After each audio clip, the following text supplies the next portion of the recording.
You are tuning in to Nightline with me, Norzipat Wanche. News making the headlines. No new tax for this year, says PM. And Kim River declared safe from toxic waste.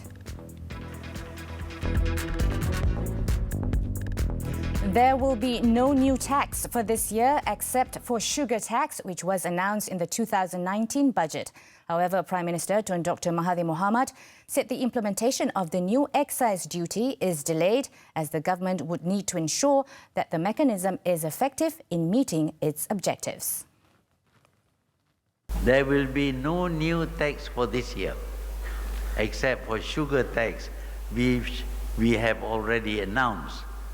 It is delayed a bit as we want to ensure that the mechanism is effective to primarily meet our health objectives. He said this in his keynote address at the 15th edition of Invest Malaysia, held in Kuala Lumpur on Tuesday.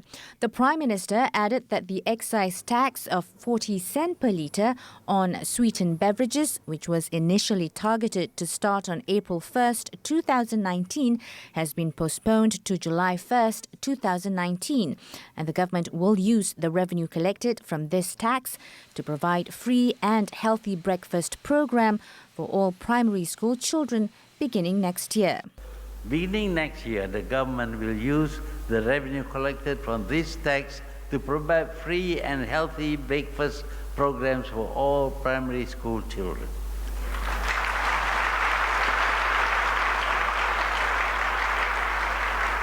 We want our children to be strong and healthy and to perform well in school. On another development, Tun Dr. Mahathir said the Tax Reform Committee is also in the process of finalising the tax revenue enhancement proposal. The proposal will address measures to reduce tax leakages, how to access the underground economy, enhancing tax administration and finding new sources of revenue. Commenting on Malaysia's corporate tax rate, he said it will be reduced from 18% to 17% for small and medium enterprises, SMEs. At the same function, Tun Dr. Mahathir said Malaysia and Singapore may need at least 3 to 4 more bridges to facilitate traffic flow between the two countries. He said this is because the traffic flow in Singapore is much bigger than that in Pulau Pinang, which plans to build its third bridge to the mainland in the form of a tunnel. Singapore traffic is much bigger than Penang. We have one causeway and one bridge, and we need at least 3 or 4 more bridges. But for some reason which I cannot understand, Singapore doesn't want any more bridges. The Prime Minister said Singapore, however, does not want any more bridges for some reason that he cannot understand. Commenting on the raw water deal conflict with Singapore, Tun Dr. Mahathir gave his assurance that efforts are underway to find an amicable solution to the issue.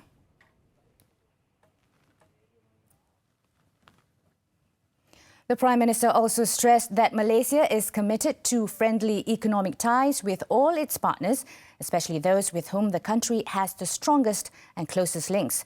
He said while the government would like to see the private sector play a bigger role in contributing towards the economy, it would also continue to welcome foreign investments from all countries.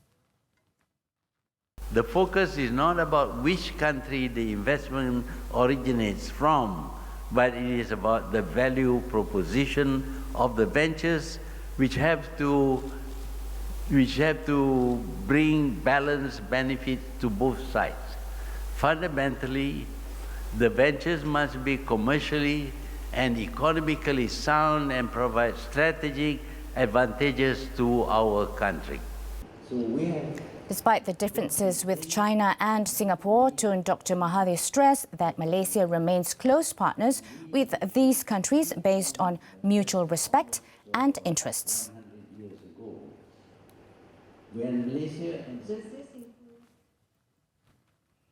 And based on the recent positive development with increased foreign investments, especially from China and Japan into Malaysia, Finance Minister Lim Guan Eng said the government is confident that Malaysia will be fully back on track to its Asian tiger status in 3 years.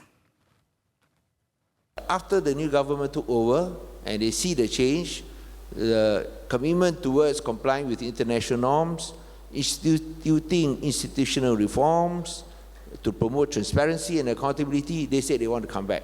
And we have seen an increase in Japanese investments. We are optimistic that we can ensure that the people will be able to benefit from this economic improvement so that when we talk about shared prosperity, it is really shared with the people of Malaysia. He said this during a dialogue session on the topic of sustainable growth. The country's inflation is at its lowest level in 10 years at 0.7%. He added that foreign direct investment increased by 4% in the past year, but domestic investment declined by 17% in the same period. Meanwhile, the tax refunds totaling 37 billion ringgit will be paid to taxpayers over a period of 10 months.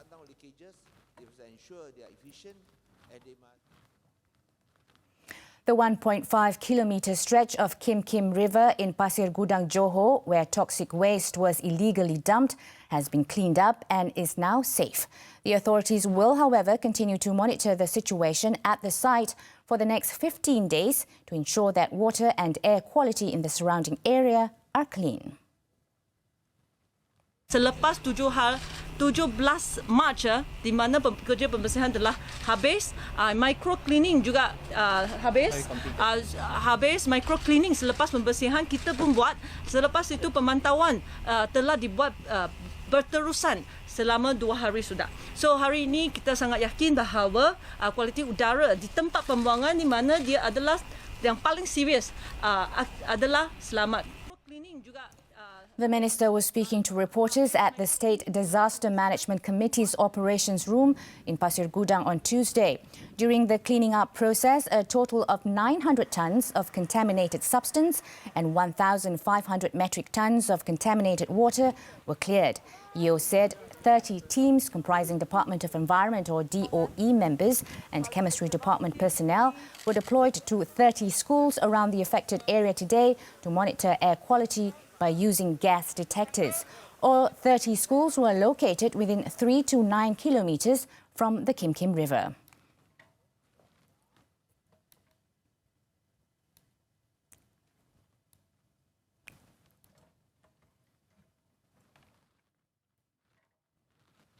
In the meantime, a total of 73 patients affected by the toxic fumes from chemical waste dumped into the Kim Kim River in Pasir Gudang, Johor recently have been discharged from hospitals. State Health, Environment and Agriculture Committee Chairman Dr. Sahrudin Jamal, however, said 22 new patients were receiving treatment at hospitals as of midnight on Tuesday. He said only 2 patients were still being treated at intensive care units, ICU, but both were reported to be in stable condition. He added the closure notice for all 111 schools and 92 kindergartens and childcare centres in Pasir Gudang, Tebrau and Tenggara since last Thursday would continue to be in effect until further notice. Some 30 personnel from the Energy, Science, Technology, Environment and Climate Change Ministry have been continuously monitoring air quality in the affected areas since the crisis broke out.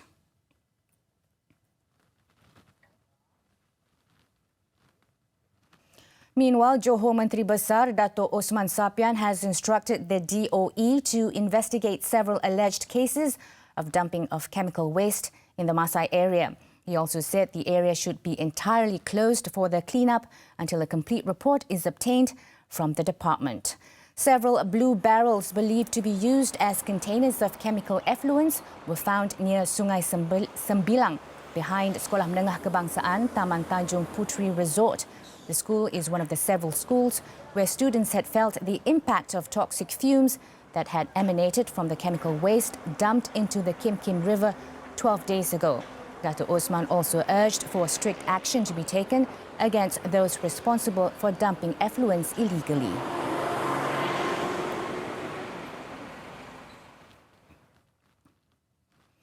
Earlier, Sultan of Johor, Sultan Ibrahim Sultan Iskandar, called off the royal tea reception and state banquet to be held next week in conjunction with his birthday celebration. The decision was made as the Sultan said he was saddened by the sufferings of his people due to the chemical waste pollution in Pasir Gudang, Johor Bahru. His decision was relayed through a statement issued to the Royal Press Office and uploaded on his official Facebook page on Tuesday. Sultan Ibrahim said he had the two events of celebratory nature cancelled in light of the difficulty and suffering faced by his people. He added that the cancellation would enable officials from various departments and agencies to focus on cleaning up works at the Kim Kim River. The royal tea reception and the state banquet were originally scheduled for March 24th and March 25th, respectively.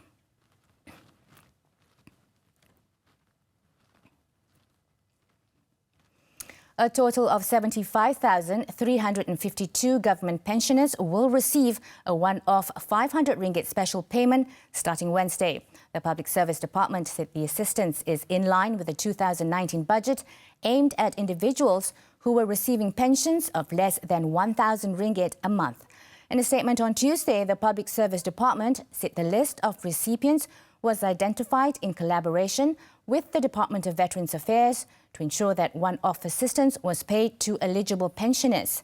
It added a thorough vetting process was carried out through various agencies such as the Inland Revenue Board, IRB, the Employees Provident Fund, EPF, and the Accountant General's Department of Malaysia.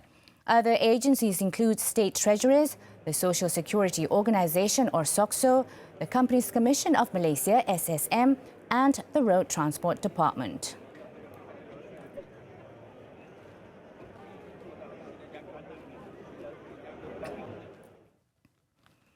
The government is expected to finalise its decision on the proposed abolition of the Sedition Act soon. Minister in the Prime Minister's Department, Datuk Liew Vui Keong, said as such, the Royal Malaysian Police has been advised not to apply the law pending its repeal.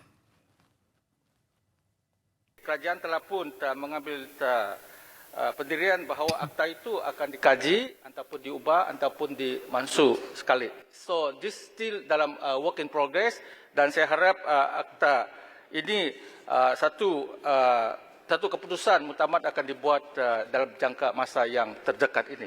Kerajaan telah pun memutuskan bahawa sekiranya terdapat siapa saja yang telah pun terikat ataupun fall under di akta kehasutan, mana kerajaan telah pun mengeluarkan arahan kepada pihak polis untuk tidak menggunakan akta itu terhadap mereka yang terlibat.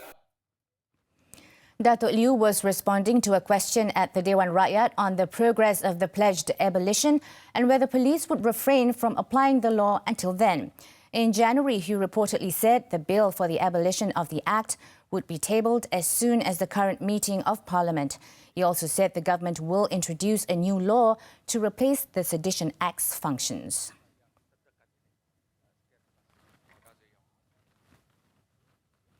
Meanwhile, the chaos in Dewan Rakyat ensued into the evening session, prompting its Speaker, Datuk Muhammad Arif Mat Yusof, to call for a 15-minute recess to maintain order. This after several opposition MPs refused to comply with the Speaker's decision to retain the order issued by his deputy, Nga Koh Meng, on Tanjung Karang MP. Berkali-kali dicabar kedudukan yang dipertua. Saya beri kesempatan untuk membela diri, tak disebut pun saya akan tarik balik. Semalam saya tidak betul. Semalam saya tidak diminta. Semalam tidak saya Sementara tidak diminta. sila jalankan. Dia man lah, dia gentleman. Kalau dia tarik balik pun dia tak ikhlas. Mengapa? Dah kena hukum baru nak tarik balik, apa guna? Dah semalam Dah kena hukum baru nak tarik balik. Dia kalau Sudahlah, muktamad. kalau beliau cakap, kalau kita lawan speaker, dengarlah. Tanjung Kalau Karang, lawan be a speaker, gentleman. speaker Tanjung Karang. Saya menggunakan kuasa speaker di bawah peraturan 44, peraturan 6 untuk menangguhkan majlis ini selama 15 minit. Before the chaos, Tan Sri Noh Omar was given the opportunity to explain his action and statement on Monday. The Tanjung Karang MP was accused of deliberately insulting the August House institution and accusing Na for being unqualified to hold the Dewan Rakyat chair. This prompted Na to order Tan Sri Noh to leave the House for 3 days until March 21st, starting Tuesday.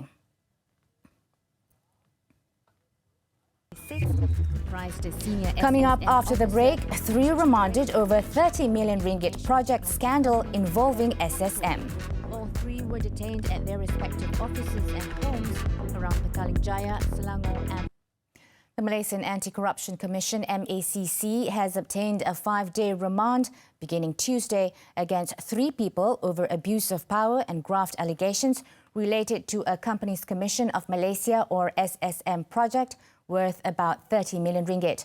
The remand order was issued by Magistrate Ahmad Ashraf Muhammad Kamal. According to MACC sources, those detained aged between 44 and 56 comprised a senior SSM officer and 2 directors each from an information technology company in the federal capital. All 3 were detained at their respective offices and homes around Petaling Jaya, Selangor and Kuala Lumpur on Monday.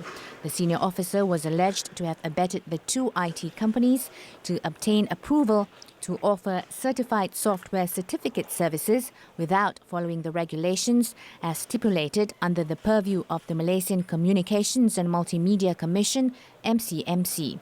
The investigations are being carried out under Section 17A of the MACC Act.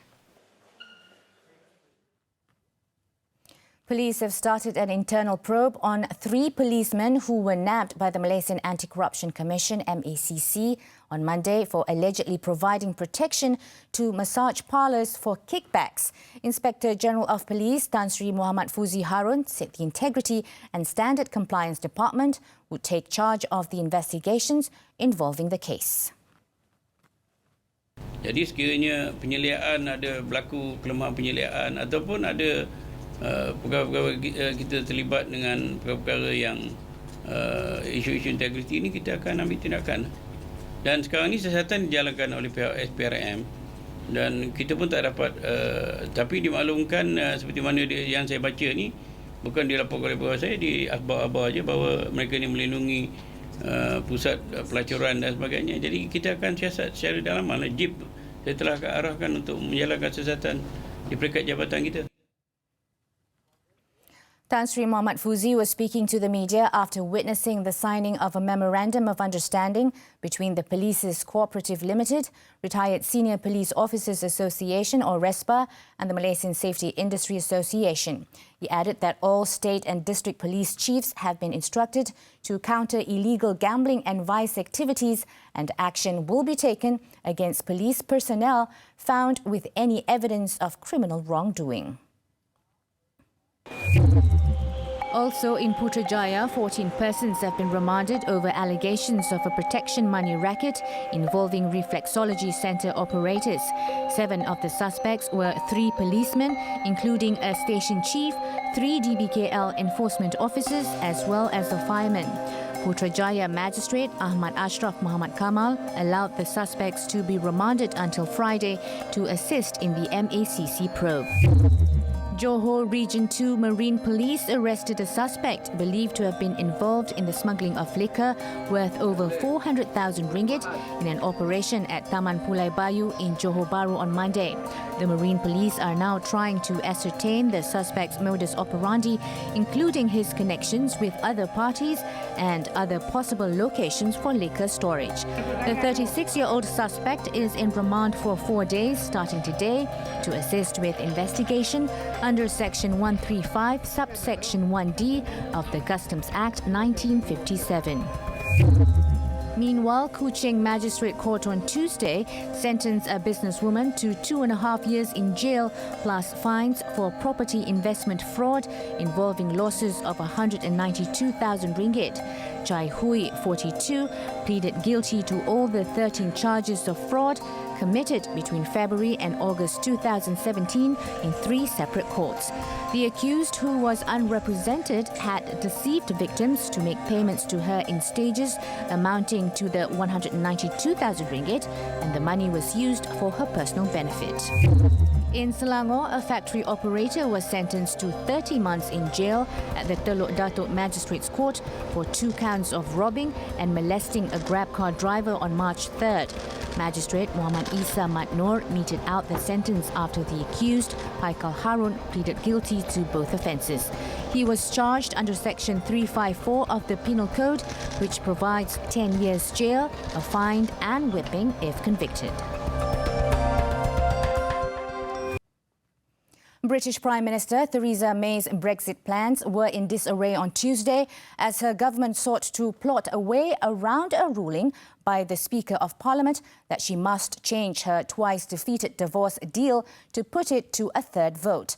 According to Brexit Secretary Steve Barclay, a vote this week on the deal was now less likely, but ministers were studying options, indicating that the government still planned a third vote. Meanwhile, Speaker of House of Commons John Bercow has ruled that the Prime Minister cannot bring her deal back for a third vote without substantial changes. The United Kingdom is due to leave the EU in 10 days with or without a deal.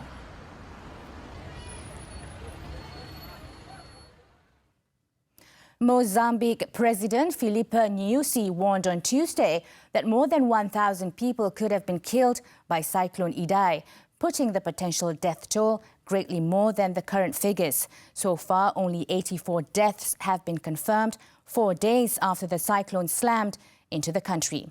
Nyusi was speaking in an address on national radio after taking a flight over affected areas to view the destruction and rescue efforts.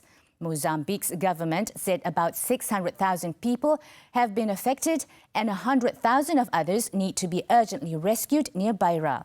The cyclone made landfall near the port city of Beira as a high-end Category 2 storm, with winds at 175 km per hour late Thursday, causing widespread devastation before moving inland into Zimbabwe and Malawi. More than 215 people were killed by the storm in the 3 countries, including more than 80 in Zimbabwe's eastern Chimanimani region and more than 50 in Malawi. Tan Cheng Ho's men itching for action ahead of the clash with Singapore. Stay tuned.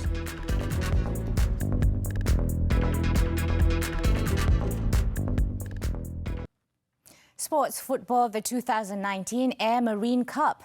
The players are in high spirits, fit and raring for action. And that's good news for national head coach Tan Cheng Ho ahead of their opening tie against Singapore at the Bukit Jalil National Stadium on Wednesday.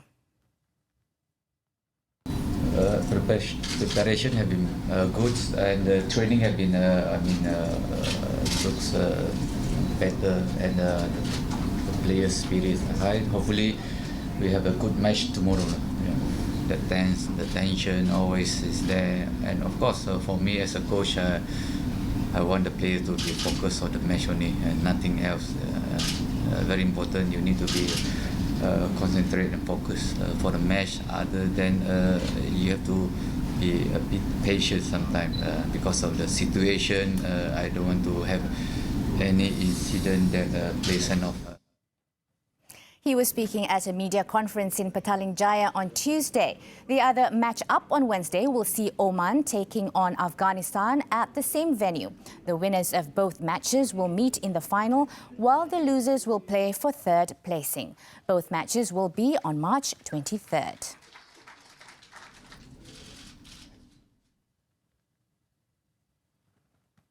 And that sports item wraps up Nightline this time around. Before we leave, let's take a look at as a total of 140 Harley-Davidson motorbikes took on a 250-metre snow-covered hill climb in Ridnown, Italy, in the 7th edition of the Race and Snow event. And with that, I'm Norzi Patwanchi. Thank you for watching and take care.